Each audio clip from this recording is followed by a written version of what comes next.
Viewers, तो कैसे हैं आप लोग? आपसे एक वीडियो स्वागत है आपके अपने चैनल वीडियो पर। तो बेसिकली आज की वीडियो में हम बात करने वाले हैं कि फ्लिपकार्ट ने जो अभी पॉलिसी चेंज किया है इस लॉकडाउन में, तो इसमें आपको किस प्रोडक्ट पे एक्सचेंज का ऑप्शन मिल जाता है, किस प्रोडक्ट पे आपको रिफंड का ऑप्शन मिल जाता है और किस प्रोडक्ट पे आपको रिप्लेसमेंट देखने को मिल जाता है। तो लाइन में हम सभी टाइप के कैटेगरीज की बात करेंगे। तो पहली कैटेगरी जैसे हम बात करेंगे कि लाइफस्टाइल कैटेगरी होगी, जिसमें आपका फैशन का सामान हो गया। फिर उसके बाद हम बात करेंगे कि ये जो आपका स्मार्टफोन हो गया, इसमें आपको क्या देखने को मिल जाएंगे, मतलब किस टाइप के ऑप्शन देखने को मिल जाएगा, रिफंड रहेगा, एक्सचेंज रहेगा, या फिर सब कुछ मैं आपको डिटेल में बताने वाला हूँ। जो भी पॉलिसी चेंज किया है, क्या अच्छा किया है, क्या बुरा किया है, सब मैं आपको बताने वाला हूँ इस वीडियो में। तो वीडियो को स्टार्ट करके देखिएगा, और वीडियो इन्फॉर्मेटिव लगे या फिर वीडियो काम की लगे तो अपने दोस्तों रिलेटिव सभी में शेयर कीजिएगा।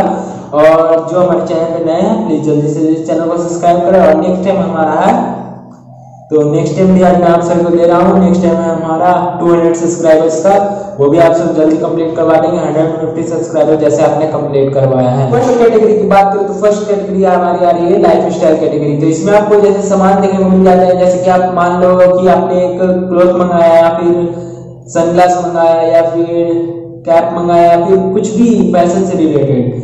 तो मान लो आपने क्लॉथ मंगाया और आपको उसका क्लॉथ का जो फैब्रिक है वो आपको पसंद नहीं आया, तो अगर आप ऑफलाइन लेते हो तो दुकान वाला भी आपको बोलता है कि अगर कुछ दिक्कत है तो आप 2 से 3 दिन में वापस कर सकते हो, और वापस हो भी जाता है बिल अगर आपके पास है तो फ्लिपकार्ट ने भी ऐसा ही कुछ किया है। तो फ्लिपकार्ट आपको यहाँ पे 10 डेज नहीं तो प्रोडक्ट के अकॉर्डिंग 10 डेज, 30 डेज नहीं तो 15 डेज का आपको रिप्लेसमेंट, रिफंड नहीं तो एक्सचेंज का ऑप्शन देती है। तो प्रोडक्ट के अकॉर्डिंग आपको डेज रहेंगे, पर आपको एश्योर्ड इसमें मिल जाता है एक्सचेंज, रिफंड नहीं तो रिप्लेसमेंट।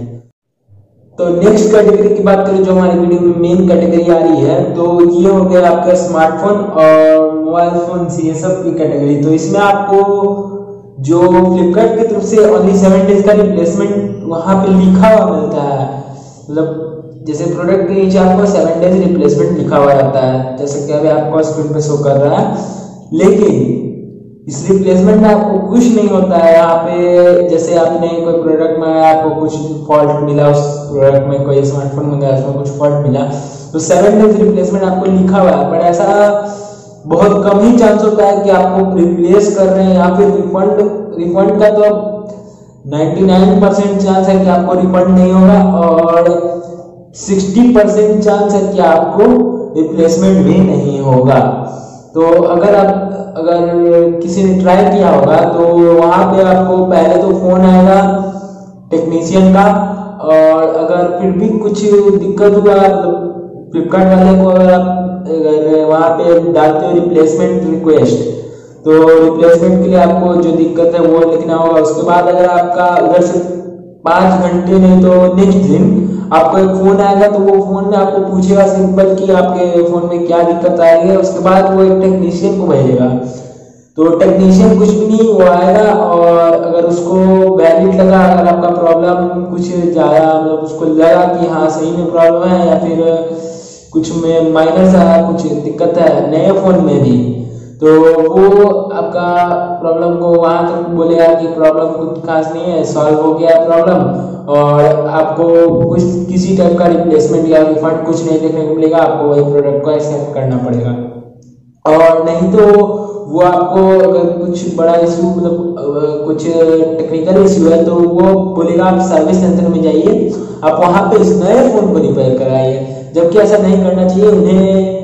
जैसे कि पहले फ्लिपकार्ट पे अगर आप लॉकडाउन के पहले देखें तो वही आप कोई प्रोडक्ट मतलब कोई स्मार्टफोन भी मंगा रहे थे तो वहां पे आपको रिफंड नहीं तो रिप्लेसमेंट आराम से हो जाता था बिना किसी क्वेश्चन के, किसी तरह का आपसे कोई सवाल नहीं पूछा जाता था। लेकिन अभी आप कुछ ऐसा करते हैं और तो इसमें आपको 10 तरह के सवाल पूछे जाएंगे, ऊपर से आपको कभी किसी भी टाइम वो फोन करेंगे और हर फोन के बाद बोलेंगे कि सर अब आपके पास एक मैसेज आएगा, उसमें आप अपना फीडबैक दीजिएगा। तो इसमें क्या फीडबैक देंगे, इसमें सिर्फ वो आपको फंसा रहे हैं। तो मैं तो बोलूँगा कि अगर आप कोई स्मार्टफोन लेने की सोच रहे हैं तो अगर जैसे आप रियलमी का फोन लेना चाह रहे हैं या फिर वीवो का फोन लेना चाह रहे हैं या फिर कोई भी अदर ब्रांड का, तो आप सीधा साइट से ले, जैसे वीवो नहीं तो वीवो स्टोर हो गया, नहीं तो रियलमी स्टोर हो गया, ऐसे सभी अब तो सभी के स्टोर्स आने लगे हैं, तो आप वहीं से डायरेक्ट लें। क्योंकि यहाँ पे आपको एक तो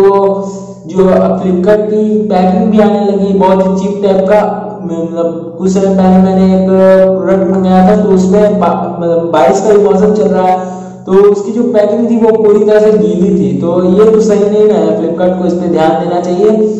तो बढ़ते हैं अगली कैटेगरी की बात करें, जो हमारी आखिरी कैटेगरी आ रही है, तो वो अगर बड़े बड़े इलेक्ट्रॉनिक्स या फिर फर्नीचर्स, जैसे कि आप मान लो कि आपने कोई एसी मंगाया या फिर आपने कोई बेड मंगाया, तो फ्लिपकार्ट का कहना है कि अगर आपने ऐसा कोई बड़ा सामान मंगाया तो इसका जो इंस्टॉलेशन हो रहा है वो कोई लोकल नहीं, जो ब्रांड है वो खुद उसका अगर सर्विसमैन आपका इंस्टॉलेशन करता है, या फिर उसका जो जैसे कि आपके घर के आसपास कोई स्टोर है जहाँ पे है उसके लिए सर्विसमैन और उससे आप इंस्टॉल करवा रहे हो, तो वहां पे आपका फ्लिपकार्ट कोई मदद नहीं करेगा। वो सीधा बोल जाएगा कि ये प्रोडक्ट अब हम कुछ नहीं कर सकते इस प्रोडक्ट का, इस प्रोडक्ट में थर्ड पार्टी ने कुछ किया है।